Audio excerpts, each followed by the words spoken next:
नमस्कार मित्रों, कई दिनों से एक चर्चा का विषय था कि देश का जो बजट आज इस बार बिहार का बजट रहा। एक देहात में कहावत है, घास का पिटारा अब बगल में ढिढोरा, उस प्रकार का यह बजट रहा। पहला ही लाइन से हम शुरू करते हैं बिना भूमिका बांधे, जिससे स्पष्ट हो जाएगा। फिर हम बिंदुवार बात करेंगे कि बिहार को क्या मिला।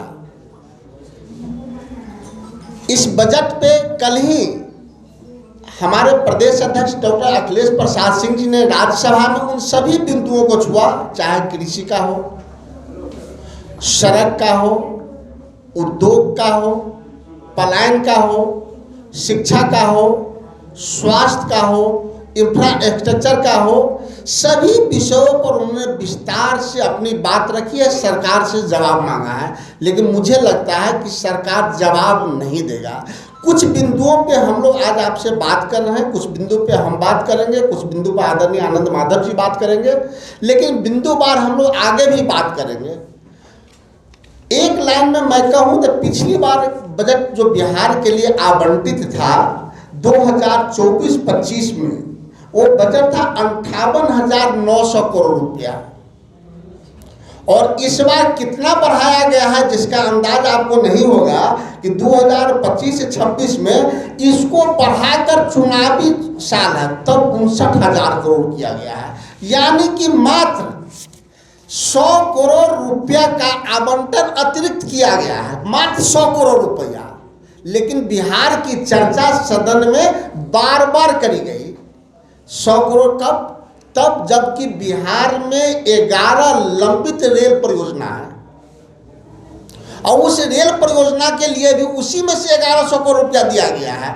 यानी कि पिछले बार जो हजार रुपया देकर उसको जीवित रखा गया था, इस 59,000 करोड़ में से 1100 करोड़ रुपया रेलवे को देकर और बजट घटा दिया गया।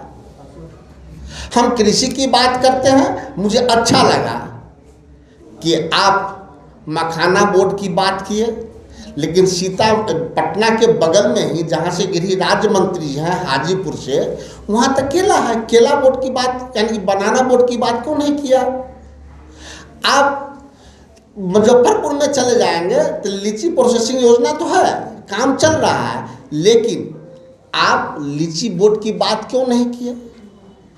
क्योंकि इसमें इनको वोट दिखाई नहीं देता है।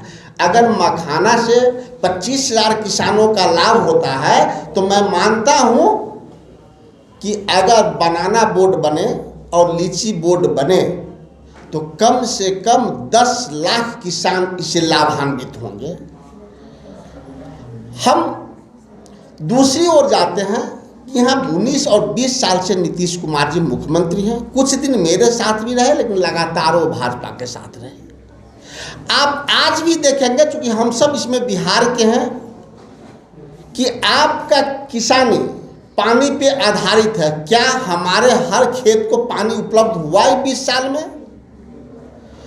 हम 90 की बात करते हैं, हम 95 तक की बात करते हैं, हम 2005 तक की भी बात करें कि 2005 में जो स्टेट ट्यूबवेल, जो सरकारी नलकूप से पानी खेतों में जाता था, वो नीतीश कार्यकाल में बंद हो गया। तो जब खेतों में पानी सीधे नहीं जाएगा तो हमारा लागत बढ़ेगा और आमदनी घटेगी। तो इसके लिए सरकार के पास कोई रोड मैप नहीं है कि किसानों को मुफ्त और सस्ती पानी और बिजली हम कैसे दें। हम इन विषयों पे आपके लिए आपको यहाँ बुलाए हैं। किसानों पे जो लोन है, यहाँ बिहार में भी किसान अब महाराष्ट्र की तरह आत्महत्या करने लगे हैं, उनको ऋण मुक्त करने के लिए हम क्या योजना लाए हैं? कोई योजना नहीं है। आप समझ सकते हैं कि पिछले बार 59,900 करोड़ रुपया था, तो इस बार 60,000 करोड़ यानी कि 100 करोड़ बढ़ाया गया। रेल चाहे जो दरभंगा से लेकर रक्सौल तक दोहरीकरण करना हो, सीतामढ़ी, शिवहर और मोतिहारी नई रेल लाइन की बात पिछले 15 साल से हो रही है। 15 साल पहले उसका सर्वे हुआ था, लेकिन आज तक उस पर कोई राशि आवंटित नहीं की गई थी।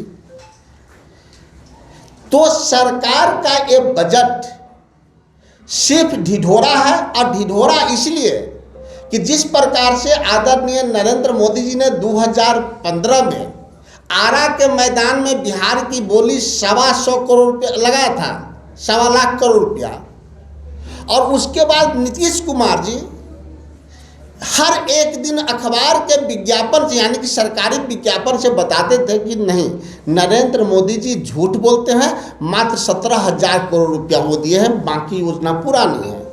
मैं उसी प्रकार से कह रहा हूं कि इस बार जो बिहार को आवंटित राशि 60,000 करोड़ रुपया है, उसके बारे में भी सरकार विज्ञापन के माध्यम से बताएगी कि सरकार, यानी कि भारत सरकार बिहार को बजट में ठगा है।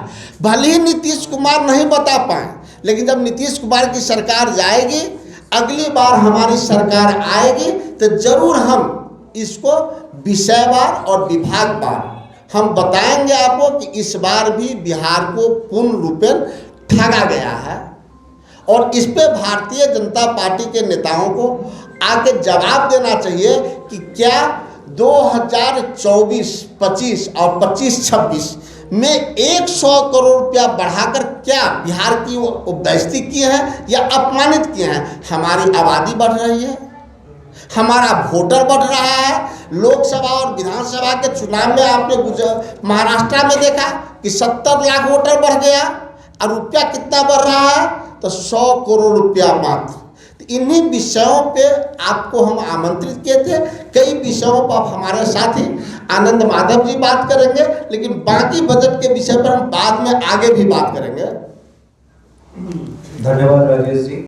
अखबारों ने छापा बहुत लंबा चौड़ा कि बिहार को सौगात, बिहार को सौगात। कई लोगों ने तो बिहार का बजट ही बजा दिया, लेकिन सच्चाई अगर हम देखते हैं तो वो कोसों दूर है। आईटी पार्क की बात हुई है, आज से ठीक 10 साल पहले आईटी टावर और आईटी पार्क बनाने की बात हुई थी, और आप सब लोगों ने जो भी यहाँ प्रिंट मीडिया से आए हैं उन लोगों ने इसको बहुत प्रमुखता से छापा था कि डाक बंगला चौराहे के पास जो स्कूल इंस्पेक्टर्स का जो ऑफिस है वहाँ पे आईटी पार्क और आईटी हब बनेगा। क्या हुआ 10 साल में? हम लोग उसको देख रहे हैं, और आज भी वही स्थिति है। इस बार भी घोषणा हुई है, देखते हैं कब तक क्या क्या होगा। सच्चाई ये है कि पूरे विश्व में 25 से 30% हमारे आईटी के एक्सपर्ट्स काम कर रहे हैं। वो बिहार से ही वहाँ की आपूर्ति होती है। जो हमारे यहाँ के इंजीनियर्स हैं वो लोग वहाँ जा रहे हैं, या टेक्नोलॉजिस्ट हैं वो लोग वहाँ जा रहे हैं। लेकिन बिहार में ऐसा कोई चीज़ नहीं है जैसे हैदराबाद में है या कर्नाटका में है, जहाँ आईटी हब और आईटी पार्क बना हुआ है, शहर ही डेवलप इस ढंग से हुआ है, लोग जाके वहाँ नौकरी कर रहे हैं। अगर यहाँ बनेगा तो बिहार में 5 से 10 लाख लोगों को तुरंत वहाँ पे रोजगार मिल सकता है, लेकिन सरकार इस संदर्भ में गंभीर नहीं है। दूसरी महत्वपूर्ण बात यह है, शिक्षा की बात अगर करें तो किसी से नहीं छिपा हुआ है कि हम लोग नीति आयोग की जो भारत सरकार की एक शाखा है, उसने भी जो रिपोर्ट निकाला उसने बताया कि कई राज्यों का जब सर्वे किया गया तो उसमें ये सबसे निचले पायदान पे बिहार। फिर भी यहाँ के लोगों को न शर्म है न इस दिशा में कोई हम काम कर रहे हैं। जब तक हम बुनियादी समस्याओं को ठीक नहीं करेंगे, एक छोटा सा डेटा हम इस यहाँ के एजुकेशन के बारे में बताना चाहेंगे। सबसे पहले जो राइट टू एजुकेशन एक्ट जो 2009 में पास हुआ था, 2010 में इम्प्लीमेंट हुआ था, उसके हिसाब से पार्लियामेंट में जवाब दिया था मंत्री ने, शिक्षा मंत्री ने, कि वो उन्होंने आचार्य मिनिस्टर उन्होंने जवाब दिया था कि 11% मात्र उपलब्धि है बिहार की। मतलब ये हुआ कि अगर हमको 100% उपलब्धि करनी है तो हमको अभी 90 साल और चाहिए, तब हम 100% आरटीई के पास पहुंच सकते हैं। आप समझ लीजिए स्थिति हमारे यहाँ शिक्षा की क्या है। 15 साल से ज़्यादा उम्र के यहाँ की जो साक्षरता दर है वो 67.3% मात्र है। 81% स्कूलों में कंप्यूटर नहीं है। बिहार में शिक्षा का छात्रों का अनुपात भी सही नहीं है। राष्ट्रीय अनुपात 18:1 है, 18:1 है, और हमारे यहाँ 55:1 है। आप समझ सकते हैं क्या क्या है। बिहार में सिर्फ 17% बच्चे जो हैं वो उच्च शिक्षा हासिल कर सकते हैं।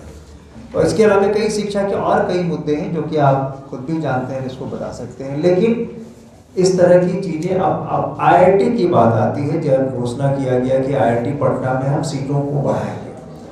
हम सब जानते हैं कि अभी आया था 5-6 दिन पहले की रिपोर्ट है कि मुंबई में जो IIT है वहाँ के 36% बच्चों को रोजगार नहीं मिला, वो बेरोजगार रह गए, उनकी भर्ती नहीं हुई। IIT बनाइए बहुत अच्छी बात है, हर शहर में बनाइए, लेकिन उससे ज़्यादा आवश्यक ये है उनके रोजगार को हम सुनिश्चित करें, उनको हम नौकरी पहले दें, ये बहुत ज़रूरी है। दरभंगा में जो एम्स बनने वाला था उसकी क्या स्थिति है हम लोग सब जानते हैं। जमीन अभी कुछ दिन पहले उनको मिला है और अभी घोषणा किया कि 10 और यहाँ पे हम लोग मेडिकल कॉलेज और ये सारी चीज़ें बनाएंगे। National institute of food technology देने की बात हुई थी, ये पिछले कई वर्षों से हो रही है। जब रामविलास जी भी फूड मिनिस्टर थे यहाँ पे, फूड एंड सिविल सप्लाई के, तो उन्होंने भी इस बात की चर्चा की थी, लेकिन आज तक नहीं हुआ है। पेट्रोलियम गैस की बात करते हैं, आपने देखा होगा कि इसका काम शुरू हुआ है, पूरे राज्य में करने की बात हो रही है, लेकिन पटना में भी पूरे मोहल्ले में अभी पाइप गैस जो वो नहीं लग पाया है। तो कथनी और करनी में जो फर्क है ये देखेंगे अगर हम, तो हम लोगों को समझ में आ जाएगा कि कहाँ कैसे है। और सबसे बड़ी बात यह है कि बिहार के लिए जो आवंटित राशि है उसकी गति इतनी धीमी है, जिसके कारण ये सारी चीज़ें होती है। और दूसरी बात, कहते कुछ है, देते कुछ है, और हम खर्च भी कुछ और करते हैं। मतलब जो हमारे पास राशियां हैं, जो हमारे अलग अलग विभागों में जो हम काम करते हैं, जो बजट बनाते हैं, उस बजट में कई बार ऐसा होता है कि पूरी राशि अगर 80,000 करोड़ है तो खर्च हम 20,000 करोड़ रुपये हम डेटा आपको एग्जैक्ट भेज देंगे जो स्थिति उसकी है। इसके अलावा हम सिर्फ इतना कहना चाहेंगे कि यहाँ पे जो बिहार में जो स्थिति है, पूरा एयरपोर्ट की बात चर्चा बहुत हुई कि हम ग्रीन एयरपोर्ट बनाएंगे। आप लोग बताइए, आप लोग खुद भी इस बात का एयरपोर्ट कब से बनने की चर्चा है? उनको लगता है कि 10 साल से, क्या 15 साल के करीब होने में होगा, तब से इसकी चर्चा है। लेकिन आज तक जो स्थिति बनी हुई है, अब हो जाएगा, अब ये जमीन में अप्रूव हो गया, अब ये हो गया, गति इतनी धीमी है। इसके अलावा आपने इसकी बात की, पूर्णिया की बात की, आपने भागलपुर एयरपोर्ट की बात की थी। शाहनवाज जो हमारे पहले मंत्री थे, उड्डयन मंत्री भी थे केंद्र में, उन्होंने कहा था कि अब भागलपुर से भी हवाई जहाज उड़ेगा, लेकिन आज तक वो सपना सच नहीं हुआ। भागलपुर के लोग, भागलपुर एक ऐसा शहर है जहाँ से कि उद्योग की भी बात होती है, बुनकर है वहाँ पे, वो बेचारे उनका जो एक्सपोर्ट उस ढंग से नहीं हो पाता है, व्यापारी कई हैं, तो एक बहुत महत्वपूर्ण क्षेत्र है। तो वहाँ पर एयरपोर्ट अभी तक नहीं देखे, ना पूर्णिया में ना वहाँ आप दिए हैं, और इसके अलावा अभी राजगीर और कई की बात कर रहे हैं। तो कहना आसान है लेकिन आप कर नहीं पा रहे हैं। और सबसे बड़ी बात है, जो बार बार इस बात को आप कहते हैं लैंडलॉक स्टेट, तो लैंडलॉक स्टेट तो और भी कई है जो उनका डेवलपमेंट आप देखिए, हरियाणा का डेवलपमेंट आप देखिए कि वहाँ की किस गति से वहाँ पर प्रगति हो रही है। तो हम लोगों का संक्षेप में ये कहना है कि बजट तभी कारगर होगा जब उसका आवंटन के साथ साथ क्रियान्वयन भी सही।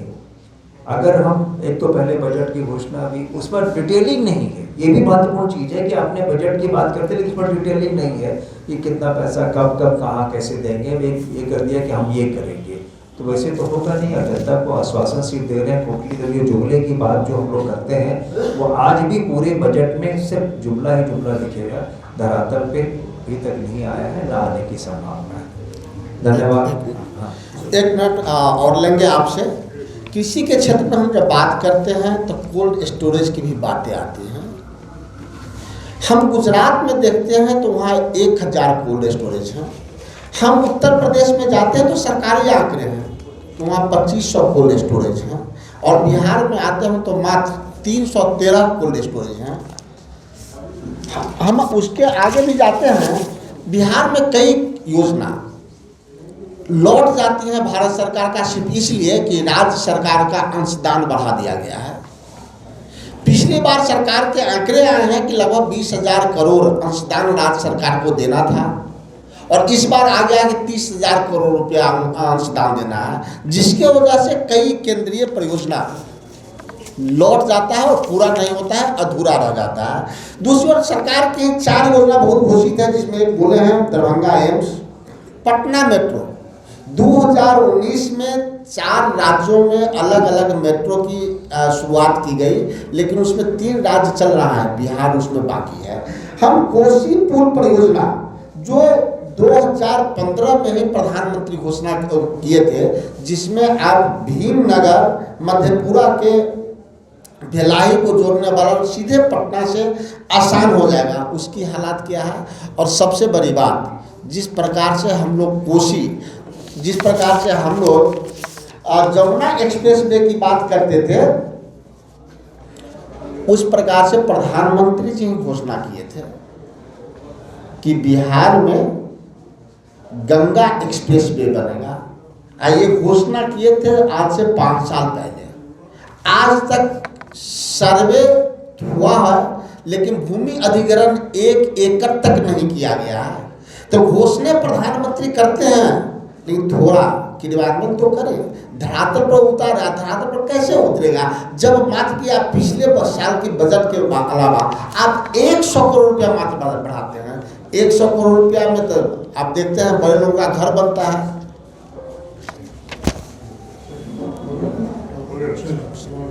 राजेश जी, एक बड़ा सवाल करते हैं। उन्होंने एक घोषणा की थी मुजफ्फरपुर और वैशाली के फूड प्रोसेसिंग यूनिवर्सिटी की, लेकिन अब शायद उसकी चर्चा कौन हो गई है, कैसे देखते हैं? देखिए, एक अच्छी बात भी है कि बिहार के ही मंत्री होते हैं। अब भी पहले पशुपति पारस जी थे, आज चिराग पासवान जी हैं, उनसे पहले आदरणीय रामविलास जी भी थे। उस समय से भी उन लोगों का सोच और सपना है, लेकिन दोनों तो मोदी जी की सरकार में थे, तीनों तो मोदी जी की सरकार में थे, क्रियान्वयन क्यों नहीं हुए? तो ये लोग आते हैं, सपना दिखाते हैं, स्थापित इसलिए नहीं कर पाते हैं कि नरेंद्र मोदी जी की सोच है कि बिहार के लोग जहाँ ज्ञान का भंडार था वहाँ मजदूर के भंडार बना के रखे, ताकि यहाँ के लोग मजदूरी करने गुजरात और महाराष्ट्र जाएं। अगर प्रधानमंत्री चाहते तो उसी अडानी और अंबानी जी का इन्वेस्टमेंट गुजरात में और महाराष्ट्र में कराते हैं, तो बिहार में क्यों नहीं कराते हैं? क्योंकि उन्होंने बिहार को लेबर का फैक्ट्री समझा है। तब जब सबको पता है कि बिहार यहाँ ज्ञान की फैक्ट्री थी, तो प्रधानमंत्री की नीतियों के कारण बिहार से पलायन बढ़ रहा है, बेरोजगारी बढ़ रही है। तो इस सब भारत सरकार के नीतियों के कारण हो रहा है कि बिहार पिछड़ा था, पिछड़ा रहे। यह प्रधानमंत्री जी की सोच है। तमसो ज्योतिर्गमय गुरुकुल शिक्षा मंदिर संस्थान के साथ बनाए अपना भविष्य। रेगुलर और प्रोफेशनल कोर्सेज, सेकेंडरी और senior secondary courses, law, teachers training courses, pharmacy and nursing के साथ पैरामेडिकल में डायरेक्ट एडमिशन पाए। वेबसाइट विजिट करें या दिए गए नंबर पर कॉल करें। हमारा पता है गुरुकुल शिक्षा मंदिर संस्थान, कल्याण चौक, DS कॉलेज रोड, कटिहार। हमारा वीडियो अगर आपको अच्छा लगा हो तो आप हमारे वीडियो को लाइक करें, शेयर करें और हमारे चैनल को सब्सक्राइब जरूर करें।